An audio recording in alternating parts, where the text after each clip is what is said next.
আজ তোমাদের সাথে সামার স্পেশাল একটা রেসিপি শেয়ার করব, ওয়াটারমেলন মোহিতো। তো চলো দেখে নেওয়া যাক বানাতে গেলে কি কি লাগে। এই গরমে ভীষণই শান্তি দেব এবং গেস্ট আসলে তাদেরকে করে খাওয়ালে বেশ প্রশংসাই পাবেন, আর নিজেরাও বানিয়ে খেলে বেশ ভালোই লাগবে, মন্দ লাগবে না। তো চলুন দেখে নেওয়া যাক। লাগবে তরমুজ, যেগুলো আমি এরকম পিস পিস করে কেটে নিয়ে বীজগুলো বার করে রেখেছি, পুদিনা পাতা, লেবু, চিনি, বিট লবণ, সমস্ত কিছু একটা মিক্সিং জারে দিয়ে আমি এবার ভালো করে একটা পেস্ট করে দেবো। তো মোহিতোটা যেটা হয় মানে একটু ক্রাশ ক্রাশ ব্যাপারটা থাকলে ভালো লাগে, পুরো পেস্ট হয়ে মিহি পেস্ট হয়ে গেলে ভালো লাগে না। একটু মানে একটু হালকা গোটা গোটা থাকবে আর হালকা পেস্ট হবে, সেরকম ভালো লাগে, মানে পুরো জুসের মতন ব্যাপারটা হয়ও না। ঠিক আছে, তো আমি চিনিটা খুবই সামান্য দিচ্ছি কারণ তরমুজটা এমনিতেই মিষ্টি। পুদিনা পাতা দিলাম, গোটা লেবুকেই আমি এতগুলো পিস করে নিয়েছি, তো একটা গোটা লেবুর বেশি কিন্তু দেওয়া যাবে না, তো ওটাকেই এরকম এতগুলো পিস হয়েছে আমার। কিছুটা আমি গ্লাসে দিচ্ছি, ক্রাশ করব। একটুখানি আমি দিয়েছি মিক্সিং জারে আর একটু গার্নিশিং এর জন্য রাখছি। লেমন আর মিন্ট তো এই গরমের জন্য ভীষণই ভালো, উপকারী, ভীষণ ডেটক্স ওয়াটারেও কাজে লাগে, তোমরা জানো। আর ওয়াটারমেলনও আমাদের শরীরে জলের ঘাটতি পূরণ করতে সাহায্য করে।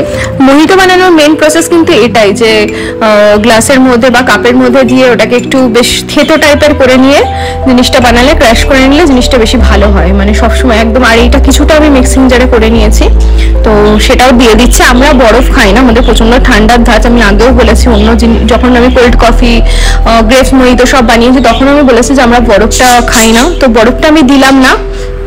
আপনারা অবশ্যই অ্যাড করবেন চাইলে, ওটা অপশনাল।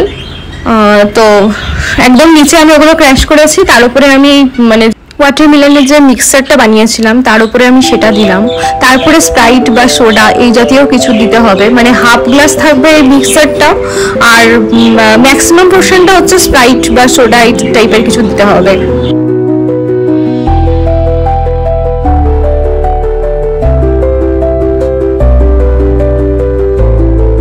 আর এমনি রান্না আমরা এই ধরনের শৌখিন জিনিসগুলো বানাতে বেশ ভালোই লাগে।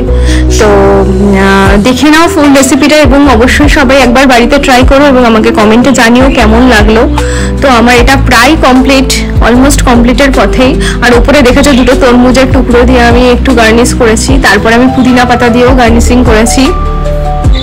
যেহেতু এটা লেমন মোহিতো না, সেই জন্য আমি মানে লেমনেরও একটা পিস দিয়ে একটু গার্নিশ করতাম, ভীষণ ভালো লাগতো দেখতে। বাট এটা যেহেতু মানে ওয়াটারমেলনের উপরে ফোকাসটা বেশি হবে, সেই জন্য আমি এইভাবে গার্নিশিং করেছি।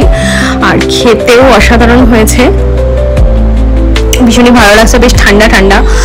যেহেতু আমরা আইস ইউজ করছি না, সেই জন্য আমরা ফ্রিজেই রেখেছিলাম তরমুজটা, তো ফ্রিজ থেকে বার করে একদম ঠান্ডা করে ওরকমভাবে বেশ ঠান্ডা ঠান্ডা জিনিসটা খুব ভালো লাগছে। একদম শান্তি এই গরমে। তোমাদের কেমন লাগলো জানিও, ভালো লাগলে লাইক, কমেন্ট, শেয়ার এবং সাবস্ক্রাইব করে অবশ্যই পাশে দেখো। বেল আইকনটি প্রেস করতে ভুলো না নতুন নতুন রেসিপি এবং নতুন নতুন ট্রাভেল ব্লগ এবং বিভিন্ন ভিডিওস পেতে। সামার স্পেশাল ড্রিঙ্কটা নেওয়ার জন্য সবাইকে ইনভাইট রইলো, এবং সবাই এসে অ্যাকসেপ্ট করে মারো আর বলো কিরকম হয়েছে। ভিডিওটা ভেবেছিলাম আমি শর্টসে বানাবো, লংয়ে বানাবো না, তাই এরকম ভাবে ক্যাপচার করা। যাই হোক, লং দিতে তোমাদেরও সুবিধা হবে, লং রেসিপিটা দিতে। তো কেউ চাইলে ফুড কালার অ্যাড করতে পারো, যেটা অপশনাল, বাট আমি জিনিসটাকে হেলদি রাখতে চেয়েছি তাই ফুড কালার অ্যাড করিনি, এমনিতেই এটা দেখতে সুন্দর লাগছে। Thanks for watching.